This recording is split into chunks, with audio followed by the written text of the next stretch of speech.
On today's episode of Locked On Oilers, how many goals can each forward conceivably score this year? Plus, what will the power play look like for the Oilers this season? And if Oscar Klefbom was still with the Edmonton Oilers, what would this team look like? All that and so much more on today's episode of Locked On Oilers. You're Locked On Oilers, your daily podcast on the Edmonton Oilers. Part of the Locked On Podcast Network, your team every day. Hello and welcome back to the Locked On Oilers podcast. I'm your host and former Oilers Game Day producer, Brett Holden. As mentioned on today's episode, we are going to talk about how many goals are conceivable for each Edmonton Oiler this next year. A little bit mostly looking at their ceiling rather than a realistic possibility. We'll talk about that in just a bit. Plus, what is the Edmonton Oilers power play going to look like? Because it seems like they may be going into training camp with some interesting names and interesting faces. But what can they produce offensively for the Edmonton Oilers? We will talk about that. Plus, finally, in the final segment of today, we're going to have a little fun, maybe a little nostalgia for some people. But what would this Oilers blue line look like with Oscar Klefbom in it? Because I have not been able to stop thinking about Oscar Klefbom for the last week or so. So we are going to talk about Klefbom and so much more on today's episode of Locked On Oilers. Thank you so much for making Locked On Oilers your first listen every day. We are free and available wherever you find your podcasts.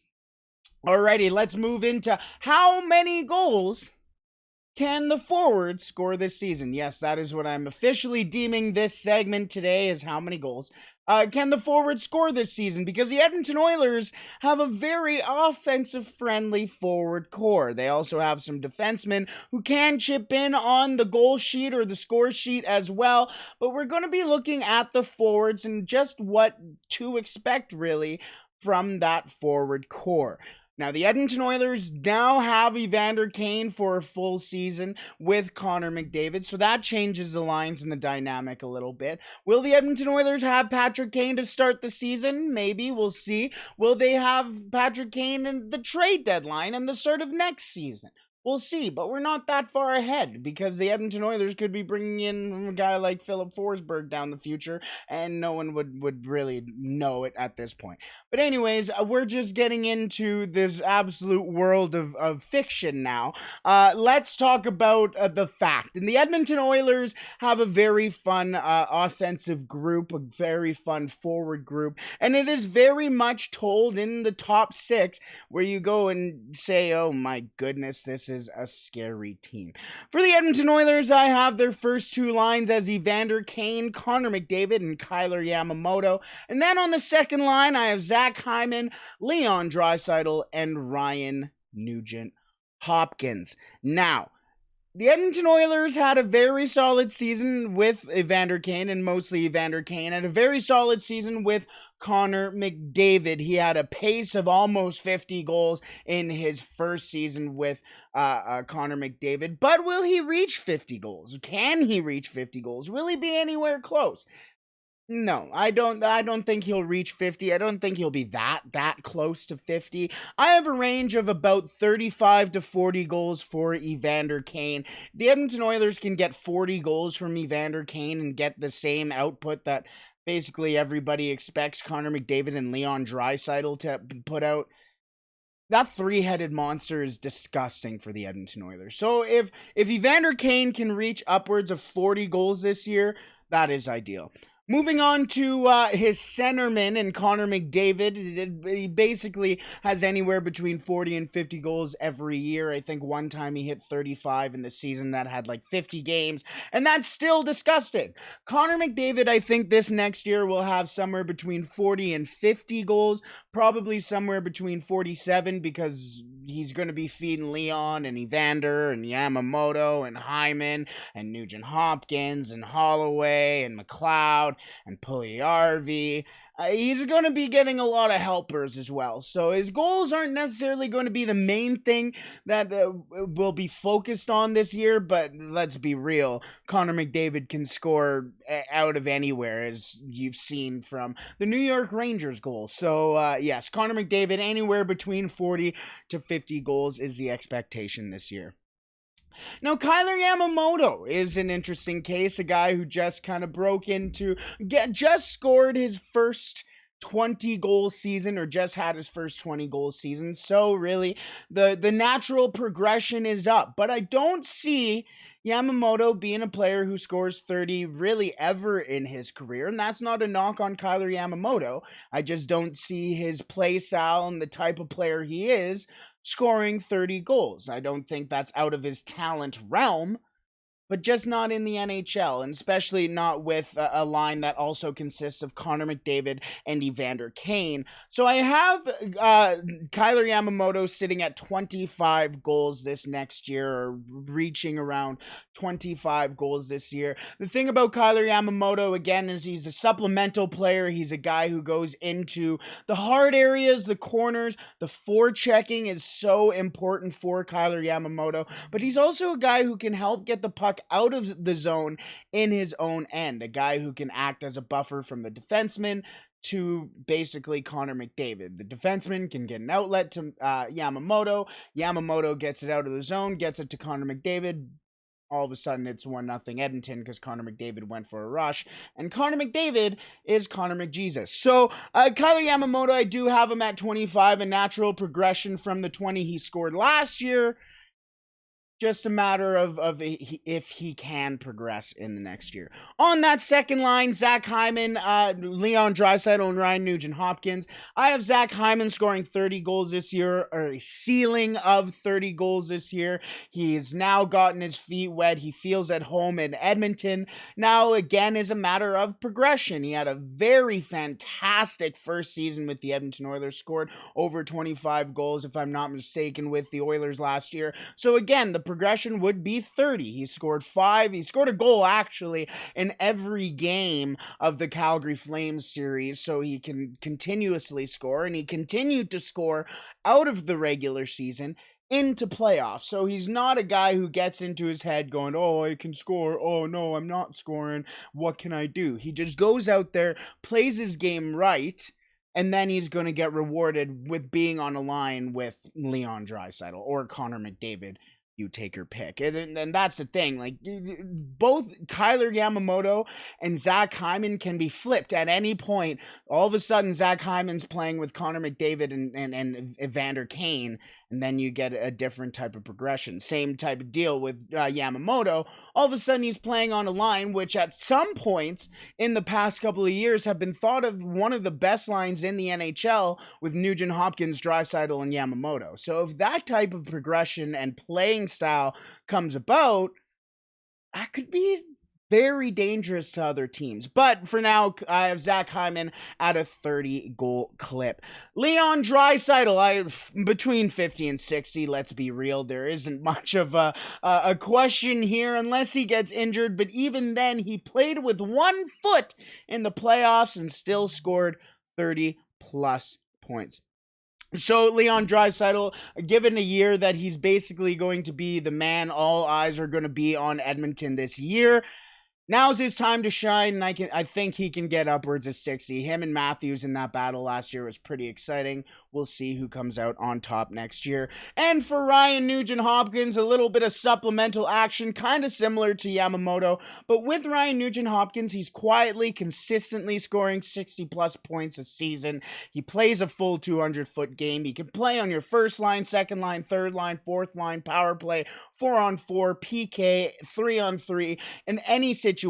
So that's why I'm only capping him at 25 goals this year. I think he's going to take on a little bit more of the full 200-foot role kind of deal and be more of a mentor to the younger players like Ryan Mcleod, Dylan Holloway, those type of players, and just really show them what it takes to be a professional in the NHL. So I think Nugent-Hopkins, not really a regression, but I think he sits still around 25 goals this next year. We are going to continue on with the bottom 6 of the Edmonton Oilers and how many points or how many goals they're going to get this next year in just a second. But first, I have a very important PSA from the NHTSA. Are you one of those people who thinks it's okay to drive stoned? What's the worst that can happen? You end up driving below the speed limit? It's no big deal, right? Wrong. The truth is, your reaction times slow way down when you're high. You not only put yourself in danger, but everyone around you. Talk about a buzzkill. Stop kidding yourself. It's not okay to drive high. If you've been using marijuana in any form, do not get behind the wheel. If you feel different, you drive different. Drive high, get a DUI. Now, moving on to the bottom 6 of the Edmonton Oilers. We will have the bottom 6, then we are going to go swiftly into the power play. We're going to have one last thing after that, and then we get into the Oscar Klefbom talk, just as a quick programming note for the rest of the episode. Anyways, the bottom 6 for the Edmonton Oilers. I have a third line of Dylan Holloway, Ryan Mcleod, and Jesse Puljujarvi. Now, it's awkward for Dylan Holloway because you don't really have too much of a reference point for him in the NHL. Now, you basically just have to set out expectations for him in his first NHL year and go, all right, buddy, you go do your thing. So I kind of based it on the median around the rest of his line. And the rest of his line is also getting a ceiling of 15 goals. Now, Dylan Holloway, I have scoring 15 goals because that's not too far out of his realm. It's not exactly world beater numbers and numbers that you expect out of a top 10, top 5 NHL draft pick. But more of a guy, again, kind of a supplemental guy, kind of like Nuge, kind of like Yamamoto, who can go out there, do your job, which even his job isn't necessarily to score goals. His job is to go out there and be an effective hockey player. And part of being an effective hockey player is sometimes scoring those important goals. So I think 15 times this next year, Dylan Holloway will find himself in that type of situation. And I would be very impressed and very glad to see, and proud almost, to see 15 goals from Dylan Holloway. That shows that his progression in the NHL has become something important, I guess, but more or less his development has been there. And that's what's important for Holloway this year, is to show that the development is there. Being able to jump from the AJHL to the NCAA to the AHL to the NHL and do it rather seamlessly is very impressive. So to see that from Dylan Holloway this next year would be very important. Now, his center on that line, Ryan Macleod, I also have him capped at 15 goals. I believe he had 12 goals, if I'm not mistaken, last year as well. I didn't bring up the stats from last season for these, but Ryan Macleod can take a step forward. Everybody knows just how effective and how important he is for the Edmonton Oilers in a 200-foot game. He can play on the penalty kill. He can play on the power play. I call him Ryan Nugent-Hopkins 2.0. But that's the thing, is the 2.0 part. I have Ryan Nugent-Hopkins scoring 25. I don't see Macleod scoring 25 yet in his career. Could he get there eventually? Maybe. But right now I have him sitting at 15 goals. Just make sure that you are consistently doing the right thing to keep yourself in the lineup for Ryan Macleod. Now is the season for Ryan Macleod to really step it up in his play. Now, last year he got sent down to Bakersfield, tried to find his footing again, got called back up, and became the man again that the people expected him to be, became the player that people expected him to be. And now it's the time for him to really step out of his shell, be a little uncomfortable, I guess, but go out there and play your game. Play the game that Ryan Macleod from the Mississauga Steelheads played. Go and be the man. Now, I have 15 for him here. I'd love to see him score 15. I could even see him scoring 20 at some point very soon in his career. but I don't think that's quite yet, especially at a third line role as well. He'd basically be scoring at almost a second line clip if he's scoring at 20 goals, but we'll see what type of situations Ryan Mcleod is put in as well. Another guy who can step in there and be on your first line, second line, third line, fourth line already in the NHL, and you feel pretty comfortable there. So quick shout out Ryan Mcleod, one of my favorite Oilers, but also my favorite player on the Edmonton Oilers as well is the right winger on that line, and that is Jesse Puljujärvi. Jesse Puljujärvi, I have an expectation of 15 goals because, yes, should he be scoring 20 goals? Absolutely, but he's going to be playing third line minutes. He needs to prove himself in this next year, and you can't sit there and go and put the absolute ceiling of the ceiling of the ceiling for a player for the expectations. You have to go out there and be realistic. All right, Jesse, go and make sure that you can be an effective NHLer, not only produce points and score some goals, but go out there and, as so many people on the internet love to say, don't kill the play. However, that is the type of player he is, but people don't understand what different positions and roles in hockey are, and that's okay. Hockey's not for everyone. But either way, Jesse Puljujärvi, I have him scoring 15 goals next year. Just make sure you stay within your head, Jesse. Don't let all this extra stuff get to you. People love you for you, and then people love to get on you because they don't understand you. Jesse Puljujärvi can score 15 goals this year and 30 points in general and be an effective hockey player. And if you don't agree, then you're playing way too much video games or you're 78 years old. But that is the third line I have for the Edmonton Oilers. For the fourth line, it's a little bit of a jumble. For the fourth line, kind of similar to the third line, I kind of left it at a median goal pace, I guess. For Mattias Janmark, not too much for Oilers fans really to run off of. A guy who's mostly a defensive type forward, a shutdown forward, a bottom six guy in Mattias Janmark. So I only have 10 goals for him as an expectation. If he can score 15 goals, that would be fantastic. If he can score 12 to 13 goals, that would be great as well. But Mattias Janmark, again, is there to shut down the opposition's attack from the forward position. So if he even scores 8 goals, 9 goals, I'll be like, hey, as long as you're shutting down, doing your job in your own end, I don't really care what your goal total is.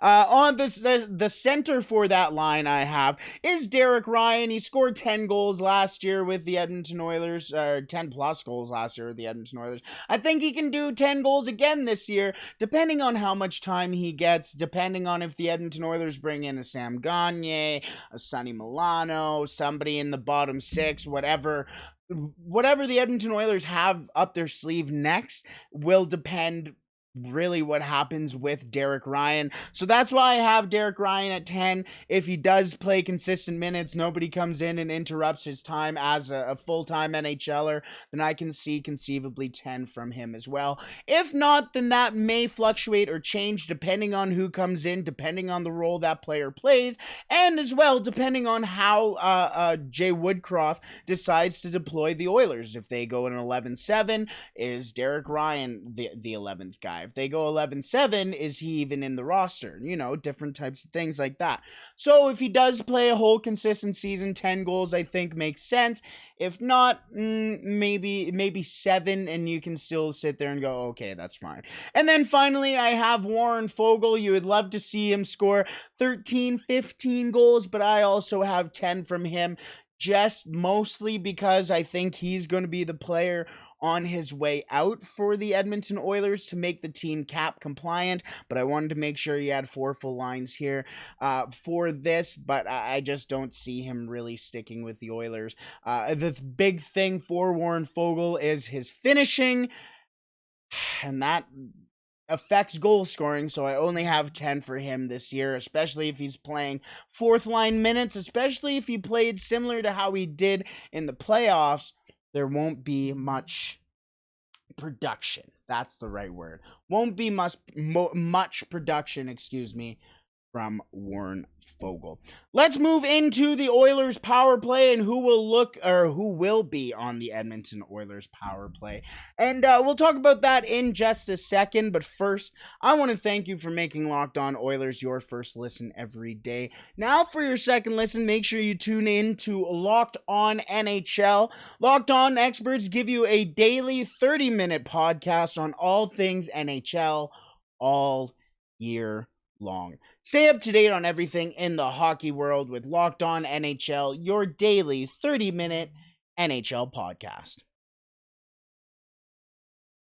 Now, yes, we are going to go into the power play, and then once again, to wrap it all up, just quickly, we're going to talk about our boy Oscar Klefbom, because I can't stop thinking about the lad, and I can't stop thinking about just how good this Edmonton Oilers team would be with him. But speaking of the Edmonton Oilers using Oscar Klefbom, we're talking about the power play and what the Edmonton Oilers power play is going to look like next season.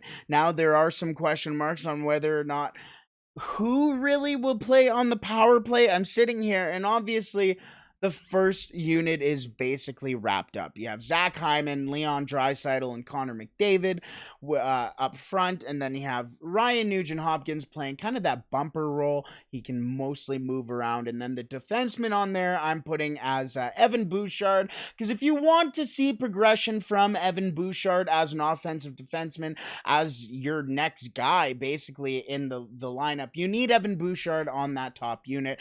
Obviously, you can platoon Bouchard and Barry as well, and just kind of have, this face-off you can throw out Bouchard. This face-off you can throw out Barry. Whatever that may be, I'm just going to put Bouchard there for now. Really, it's going to be mostly Bouchard and Barry taking up that role. Now, the second unit is kind of where I get, what happens? Because on the first unit, it's always going to be basically Leon and Connor. But the Edmonton Oilers still have a plethora of talent that can go out there and play on the power play. You have, obviously, an Evander Kane. Is he going to be on the first unit sometimes because the Connor and Leon? And just to throw him out there, could you imagine having a power play of Kane, Draisaitl, McDavid, and Nugent-Hopkins? That'd be very, very good. But you still need Zach Hyman out there in some capacity. Then you have Ryan Mcleod, who's very solid, great puck mover, great, really offensive-minded player as well. He can do it in all situations. But he's going to be that second unit guy. Kylie Yamamoto, does he get some minutes with the top line? Yes, Puljujarvi. He is a very solid presence, a big body in front of the net. He's bigger than most goalies, to be honest, and, basically around the same height as goalies. So goalies aren't going to be able to look over top of him like a Kylie Yamamoto. They're going to have to look around him or through him, and I like what he does in front of the net for the Edmonton Oilers, especially early last year. Yes, Puljujarvi was really figuring it out. He got COVID. He had some really devastating injuries that he tried to play throughout the season and couldn't really do it. Obviously, he had the shoulder injury as well in the playoffs that really would have sidelined most players for 6 to 8 weeks, they said. Puljujarvi was playing through it. So if Puljujarvi can find his early season form from last season, it might be a pretty solid season for Yessi, but not so much. Not if he's not on the power play, not if he's not producing on the power play. I think at times if you threw out a unit of Puljujarvi, McDavid, Draisaitl, and Ryan Nugent-Hopkins, I think that would be a very solid system for Jesse Puljujarvi, as obviously all the funneling of the puck would go in between Nugent-Hopkins, Connor, and Draisaitl. And then, if the puck goes towards the net, you have this big 6'4" Finnish freak who's standing in front of the net with a big grin on his face and his tongue up his nose, trying to poke the puck into the net. What are you more concerned about? The big 6'4" Finn who's sitting there like an absolute, and I use this in an endearing way, who's looking like a clown trying to put the puck into the net, and you're like, I'm not sure if I should be more focused on this lad or on the puck. And Connor McDavid. And yes, a Puljujarvi can certainly produce on the power play. It's just a matter of when. Not if, it's when. So, for me, the power plays are a little bit muddled, but that's a good thing, because if the Edmonton Oilers, let's be real, Connor McDavid and Leon Draisaitl are never not going to be able to produce in the NHL. Even if all of a sudden defenses start to figure them out, then they go, oh, okay, they're figuring us out, let's change something up here. Then they go and change something up, and then all of a sudden they're like, oh, well, step one again, he's scoring 50 goals again. So whoever you really put with Connor and Leon on the power play is mostly trivial. Other than Ryan Nugent-Hopkins, I would always have those three on the ice at basically any time. After that, you can throw in a Puljujarvi, you can throw in a Yamamoto, you can throw in, obviously, Evander Kane, and you're going to have a very solid power play unit. So, could the Edmonton Oilers conceivably throw out 3 power play units, 4 power play units next year? Maybe. Especially if they end up making a move for a Patrick Kane for an offensive talent.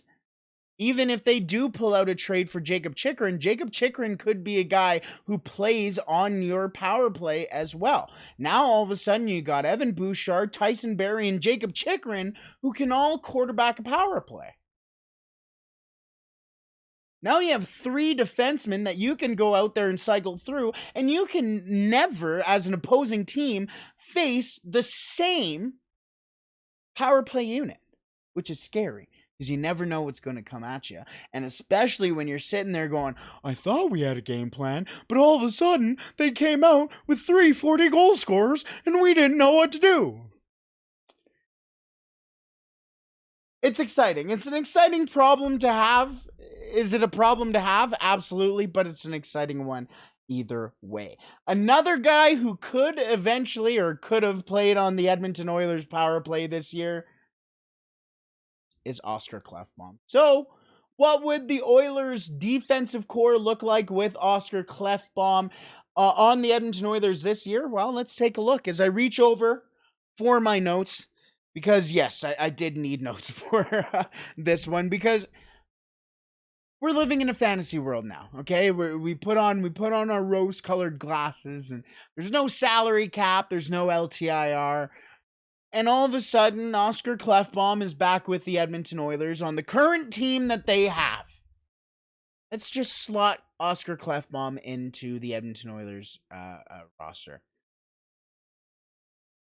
This roster is pretty good. And it makes me very sad, because I miss Oscar Klefbom. That 2012 draft, or 2011 draft, with Nugent-Hopkins and Klefbom in the same year, in the same round. The Edmonton Oilers made a trade for the 19th pick to pick Klefbom. The magical draft. I had a ball hockey game that day. And I was like, hold on, Mom, we can't go yet. The Edmonton Oilers are making a pick. They picked Klefbom, this little Swedish kid from Sweden, I guess, and this Swedish defenseman. I'm like, that's the guy. That's the guy for our future. And he was going to be. Boy, was he going to be. Unfortunately, just a devastating injury. Shoulders are so difficult to deal with. You use them every day. I mean, you can't even sleep if you have a shoulder problem, especially if you're a side sleeper. So sitting there having a shoulder injury in general, it's never going to heal properly, especially if numerous ones having bad ones. If you ever have one bad shoulder injury, you will have it for the rest of your life. So all the best to Oscar Klefbom, because I miss you every day. But what would the Edmonton Oilers roster look like today? Well, Oscar Klefbom would slot in on that top pairing, and the Edmonton Oilers top pairing would be Darnell Nurse and Oscar Klefbom, the pairing that everybody imagined it would be once basically Klefbom and Darnell Nurse signed their deals. Sat there and went, that's the future of the Edmonton Oilers defense. Sad. But then your second pairing would be Brett Kulak and Evan Bouchard. Third pairing, Tyson Barrie and Cody Ceci. And then Philip Broberg would be your 7th defenseman. pretty decent because you'd sit there and go, okay, who am I going to put Broberg with? Oh, okay, I'll put him with Oscar Klefbom. Shit. Oh, shoot. Oh, whoopsies. Dang it. All of a sudden, I have a guy who can play next to Oscar Klefbom and be very, very good. Oh, dang it. I also have another iteration of this lineup. I have Darnell Nurse and Oscar Klefbom, obviously, still. Then I have Cece and Bouchard, Kulak and Barry, and again, Broberg on that back end. The Edmonton Oilers would never have defensive problems again. Everybody would sit there and go, oh my, this is just a masterclass.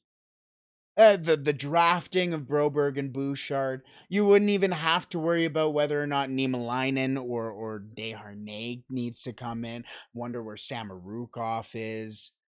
Cuckoo. You could just sit out there and play with those guys. And if you did have an injury, oh, whoopsies, I have to throw in Philip Broberg. Oh, no. Oh, no, and I have to call up Marcus Niemelainen, who's a 6'7" giant, an absolute maniac, and will hit anything with a pulse. Oh, no.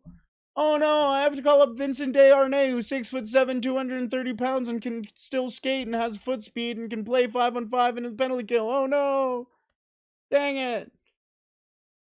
What a world we would be living in. Anyways, I just wanted to bring that up because I thought that was a very, not necessarily a sad thing, but I was sitting there last night and going, man, I wonder what this defense would look like with Oscar Klefbom. Just how good the Edmonton Oilers would be if they had Oscar Klefbom in their lineup, Evander Kane's on that team, Zach Hyman's on that team. Just insert Zach Hyman, or insert, Oscar Klefbom into the Oilers lineup today. And it is disgusting. Either way, we shall call it there. Thank you so much for listening to me tangent on really today. As we haven't really gotten too much news recently over the last couple of weeks really for the Edmonton Oilers. The biggest bit of news is that Dylan Holloway is now number 55 for the Edmonton Oilers next season. So if you had a 36 Holloway, you might want to get some new stitches on it. But either way, fantastic number, by the way.